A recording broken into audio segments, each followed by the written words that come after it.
ہماری بادشاہت اور کنگڈم کے ناظرین، السلام علیکم ورحمۃ اللہ وبرکاتہ۔ محترم ناظرین، اس چینل میں آپ کو اسلام سے پہلے سے لے کر 20ویں صدی کے اواخر کے عروج و زوال کی داستان، پیغمبر اسلام صلی اللہ علیہ وسلم کے حالات، آپ کے دوست خلفائے راشدین، اس کے بعد بادشاہان اسلام اور سلاطین اسلام کے مکمل حالات اور واقعات آپ کو اس چینل میں ملیں گے۔ بس آپ سے ریکویسٹ ہے کہ آپ ہماری بادشاہت کا حصہ بن جائیے اور کنگڈم چینل کو سبسکرائب کیجیے، شکریہ۔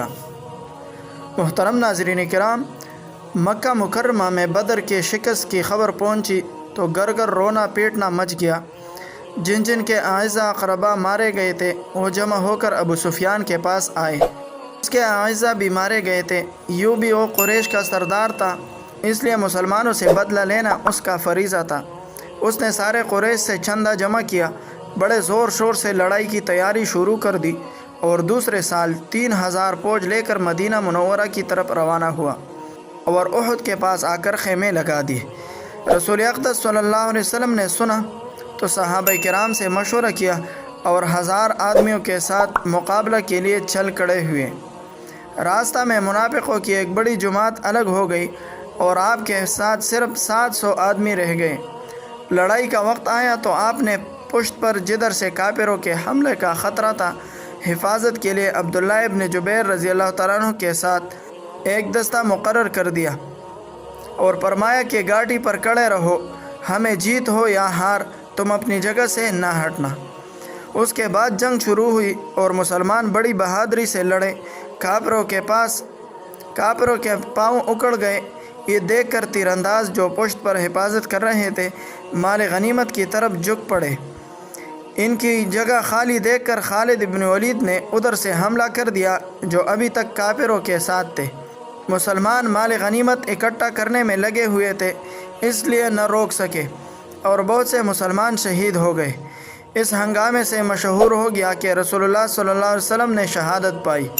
اس خبر کے اڑتے ہی مسلمان بدحواس ہو گئے اور ان کے پاؤں اکڑ گئے، لیکن بہت سے مسلمانوں کا جوش زیادہ بڑھ گیا اور برابر لڑتے رہے کہ اتنے میں ایک صحابی کی نظر پیغمبر اقدس صلی اللہ علیہ وسلم پر پڑ گئی۔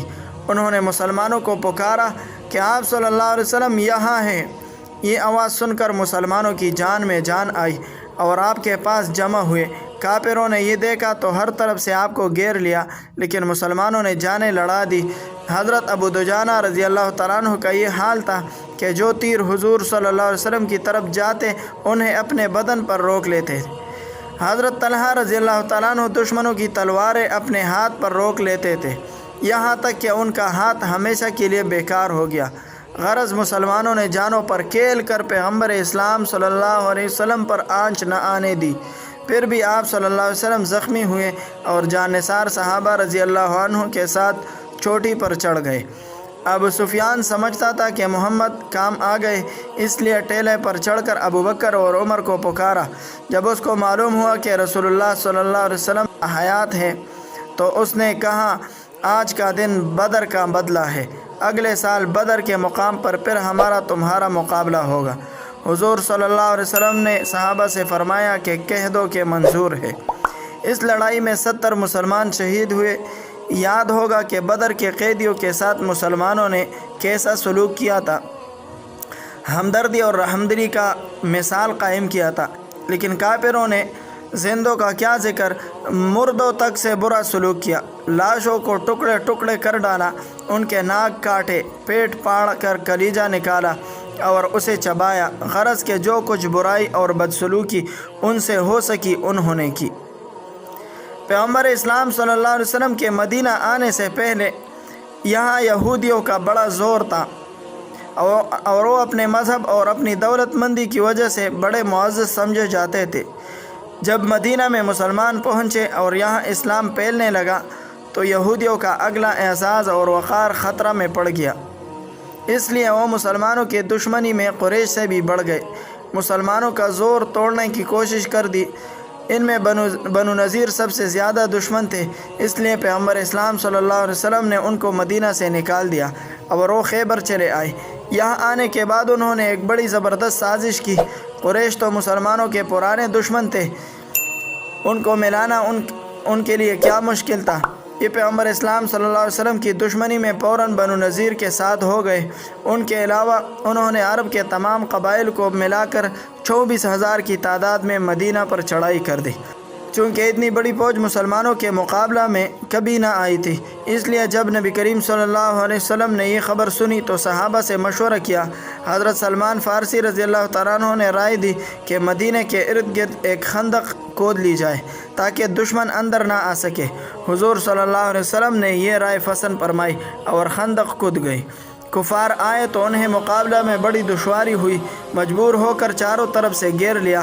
یہ وقت مسلمانوں کے لیے سخت پریشانی کا تھا، کئی دن کھانے کو نہیں ملتا تھا۔ منافقوں نے بہانہ کر کے الگ ساتھ چھوڑنا شروع کر دیا۔ خندق پار سے دشمن تیر اور پتھر برسا رہے تھے۔ 1 مہینے تک کا محاصرہ قائم رہا اور اسی خندق کی وجہ سے یہ لڑائی اور یہ جنگ خندق اور غزوہ خندق کے نام سے مشہور ہوئی۔ مسلمان اللہ کا نام لے کر ہمت سے کام لیتے تھے۔ 1 مہینہ کے بعد اللہ نے ان پر فضل کیا اور دشمنوں میں آپس ہی میں پھوٹ پڑ گئی۔ اس کے علاوہ ایسی زبردست آندھی آئی کہ چولہے کی ہانڈیاں الٹ گئی۔ اس سے دشمنوں کی ہمت چھوٹ گئی اور وہ پریشان ہو کر لوٹ گئے۔ تاریخ اسلام میں احد کے بعد اور خندق کے بعد کفار مکہ سے صلح ہوئی تھی، جو صلح حدیبیہ کے نام سے مشہور ہے۔ انشاءاللہ العزیز اور کنگڈم چینل میں اگلے ویڈیو میں صلح حدیبیہ کے بارے میں بات کریں گے۔ تب تک کے لیے ہمیں اجازت دیجیے۔ السلام علیکم ورحمۃ اللہ وبرکاتہ۔